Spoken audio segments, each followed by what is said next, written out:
दोस्तों आगे वीडियो में आप देखेंगे आम आदमी पार्टी नेता संजय सिंह ने आज तो गोदी एंकर मानव गुप्ता की ऐसी क्लास लगाई है कि बेचारा आप कभी संजय सिंह से फिजूल में उलझेगा नहीं। पाकिस्तान पर हो रही आज की डिबेट में संजय सिंह ने मानव गुप्ता को पहले तो प्यार से समझाया, लेकिन गोदी एंकर संजय सिंह पर फायर होने लगा। फिर उसके बाद तो संजय सिंह ने गोदी एंकर की ऐसी रेल बनाई कि आपको देखकर मजा ही आ जाएगा। दोस्तों वीडियो बेहद शानदार है, इसलिए अंत तक देखिएगा, क्योंकि वीडियो के अंत में मानव गुप्ता ने कश्मीर का जिक्र करते हुए धारा 370 पर एक टेढ़ा सवाल पूछ डाला, जिसके जवाब में संजय सिंह ने बेचारे को ऐसा तगड़ा एक्सपोज किया है जिसे देखकर आप घर पर बैठे बैठे तालियां बजाएंगे। चलिए आपको आगे का पूरा वीडियो दिखाते हैं। ईमानदारी से बताइए, आपको अमेरिका के राष्ट्रपति डोनाल्ड ट्रंप पर यकीन है, जो कुछ भी बोलते हैं, इतने सारे यू टर्न के लिए वो पूरी दुनिया में बदनाम है। उनके बयान मतलब कई बार क्या बताऊं, उनके खुद को शर्मिंदगी उठानी पड़ी, उनकी सरकार को शर्मिंदगी उठानी पड़ी, उन पर आपको यकीन है? या फिर हमारे सीडीएस, हमारे डीजीएमओ, हमारा विदेश मंत्रालय जो साफ कह रहा है कि डोनाल्ड ट्रंप का कोई, अमेरिका का कोई रोल नहीं है, कोई ट्रेड का जिक्र नहीं हुआ। अभी बदत है भाई, अभी बदत है भैया। हम नहीं गले लगाने जाते हैं ट्रंप को। आप कैसी बात कर रहे हैं मानक जी? मेरा विश्वास क्यों होगा ट्रंप के ऊपर? वो मोदी जी के दोस्त हैं। मोदी जी को उनकी बातों का जवाब देना चाहिए ना। भारत के प्रधानमंत्री वो हैं, संजय सिंह थोड़ी भारत के प्रधानमंत्री हैं। भारत के प्रधानमंत्री आदरणीय नरेंद्र मोदी जी, जिन्होंने ट्रंप का प्रचार किया था।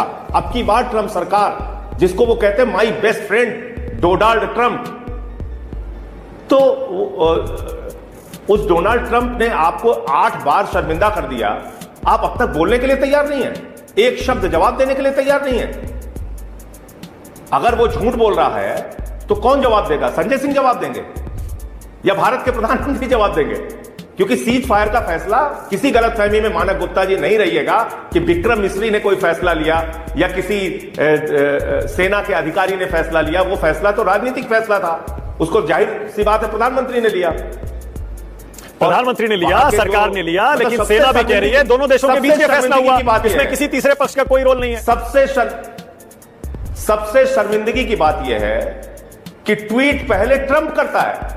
भारत जो दुनिया की चौथी बड़ी अर्थव्यवस्था बन गया है, ऐसा सरकार का दावा है। भारत जो दुनिया का सबसे बड़ा लोकतंत्र है, भारत जिसकी आबादी 140 करोड़ है, उस भारत के प्रधानमंत्री का ट्वीट पहले नहीं आता। सीज फायर के लिए ट्रंप का ट्वीट पहले आता है। क्या यह भारत के स्वाभिमान और सम्मान के साथ खिलवाड़ नहीं? ठीक है, क्या इसमें आपको कोई बुरी बात नहीं लगती? ठीक है, ओके। और इससे भी ज्यादा बुरी बात, अब तक एक बार भी प्रधानमंत्री ने या फिर विदेश मंत्री ने या फिर किसी भी जिम्मेदार आदमी ने जवाब नहीं दिया ट्रंप की किसी बात का।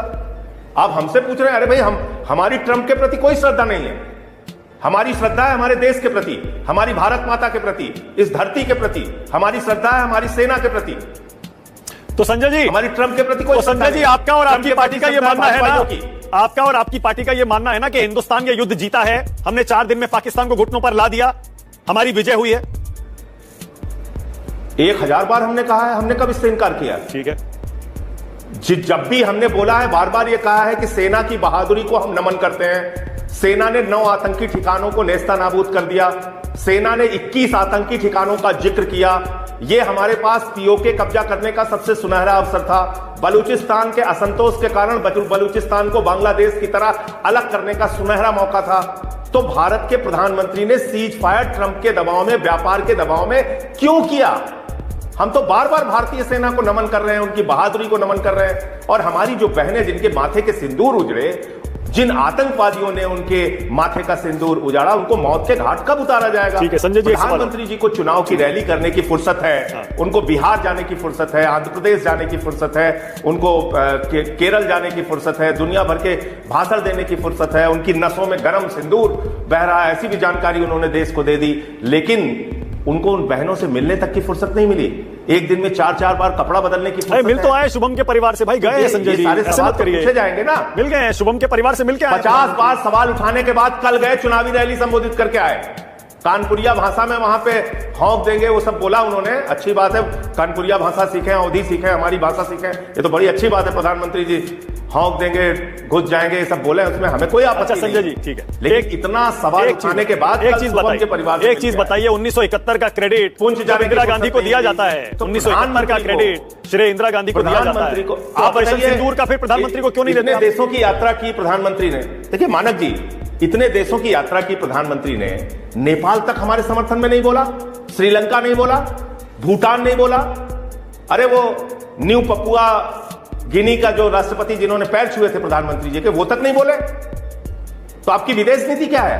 अब आपको सर्वदलीय संसदीय दल याद आ रहा है पहलगाम के बाद, अब आपको याद आ रहा है, आपको पुलवामा के बाद नहीं आया, याद आया? संजय जी आपके भी सांसद गए हैं, घाटी की घटना, संजय जी आपके भी सांसद गए हैं और सरकार की नीति की सराहना कर रहे हैं विदेश में जाकर सारे सांसद। करना चाहिए था, मैं इनकार नहीं कर रहा हूं, आप गलत दिशा में लेके जा रहे हैं बात को गलत दिशा में मत लेके जाइए।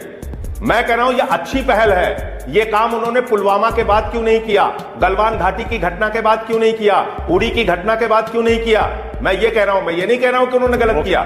सर्वदलीय संसदीय दल की यात्रा इनको तब याद आई जब उनकी सारी विदेश यात्राओं के बाद नतीजा जीरो निकला कि एक भी देश आपके समर्थन में इजराइल को छोड़ के नहीं निकला। Sanjay ji, chief of defence staff ने अब खुलकर बता दिया, कांग्रेस पार्टी इतने दिनों से पूछ रही थी, आप भी सवाल पूछ रहे थे, क्या सारे जवाब मिल गए संजय जी? नहीं, देखिए, इसके पहले भी कई सवाल पूछे गए और उसका जवाब सीधे प्रधानमंत्री जी को देना है। और वो जवाब सबसे बड़ा जो देश चाहता है कि किस दबाव में आपने सीज फायर किया। जब भारत की सेना अपनी बहादुरी और पराक्रम का परिचय दे रही थी, पीओके पे कब्जा कर सकती थी, बलूचिस्तान को पाकिस्तान के नक्शे से अलग कर सकती थी, ऐसे समय में भारतीय सेना को आपने रोका क्यों? और ट्रंप ने अब तक 8-9 बार यह बात कह दी कि व्यापार बंद करने की धमकी देके मैंने दोनों देश में लड़ाई रुकवा दी। तो सवाल यह है कि व्यापार उसका कोई पाकिस्तान के साथ तो है नहीं, जाहिर सी बात है उसका जो भी व्यापार है वो हिंदुस्तान के साथ है, और हिंदुस्तान में भी है तो प्रधानमंत्री जी के दोस्त के साथ है। तो क्या अपने दोस्त के व्यापार के लिए आपने देश के स्वाभिमान और सम्मान को ट्रंप के सामने गिराने का काम किया, झुकाने का काम किया? इसका जवाब कौन देगा, ये देश जानना चाहता है। पहलगाम में जो खूंखार आतंकवादियों ने हमारी बहनों के माथे के सिंदूर उजाड़े, वो कहां हैं? उनको मौत के घाट कब उतारा जाएगा? और उससे पहले ऑपरेशन सिंदूर के नाम पे आपने ये ऑपरेशन वोट बैंक जो शुरू किया है, क्या ये शर्मनाक नहीं है कि भारतीय जनता पार्टी के लोग प्रधानमंत्री की सेना की वर्दी की फोटो लगा के पूरे देश में वोट बैंक की राजनीति कर रहे हैं, सेना का राजनीतिकरण कर रहे हैं, इस ऑपरेशन का भी अपने वोट बैंक के फायदे के लिए इस्तेमाल कर रहे हैं? तो ये एक सवाल है, बड़ा सवाल, जिसको प्रधानमंत्री को जवाब देना चाहिए। बाकी लड़ाई के वक्त क्या हुआ क्या नहीं हुआ उसके बारे में सेना जवाब दे, वो बेहतर तरीका होता है, जिसके बारे में आज सीडीएस साहब ने जवाब दिया है। ठीक है संजय जी 1971 का क्रेडिट, 1971 का श्रेय इंदिरा गांधी को देंगे, ऑपरेशन सिंदूर का प्रधानमंत्री मोदी को क्यों नहीं देंगे? फिर हम भारतीय सेना को देंगे, प्रधानमंत्री को इसलिए नहीं देंगे क्योंकि प्रधानमंत्री ने भारतीय सेना को रोका, सीज फायर किया ट्रंप के दबाव में। संजय जी, इसका क्रेडिट लेने का सवाल अगर आता है तो यह राजनीतिक इच्छा शक्ति की कमजोरी दिखाई प्रधानमंत्री ने। ओके, आखिरी सवाल संजय जी, आखिरी इच्छा शक्ति की कमजोरी दिखाई प्रधानमंत्री ने। आखिरी सवाल, 370 कश्मीर से हटाने का आपने समर्थन किया था संजय जी, क्या उस फैसले पर आज भी कायम है क्या?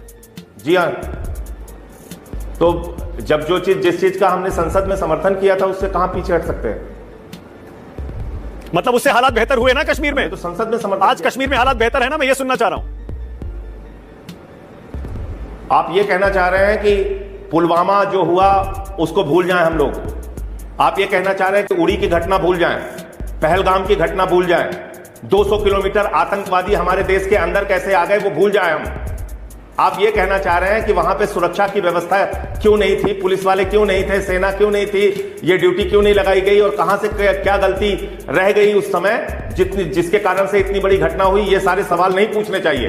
एक राजनेता के तौर, एक कार्यकर्ता के तौर पे मुझे, एक राजनेता के तौर पे बाकी दलों के बड़े बड़े नेताओं को और एक पत्रकार के तौर पे आपको ये सवाल नहीं पूछने चाहिए। बिल्कुल पूछने चाहिए और हम पूछ भी रहे हैं संजय जी। बिल्कुल ठीक है, थैंक यू सो मच, तो बहुत धन्यवाद, थैंक यू, बहुत धन्यवाद। हाँ भाई, कैसी लगी?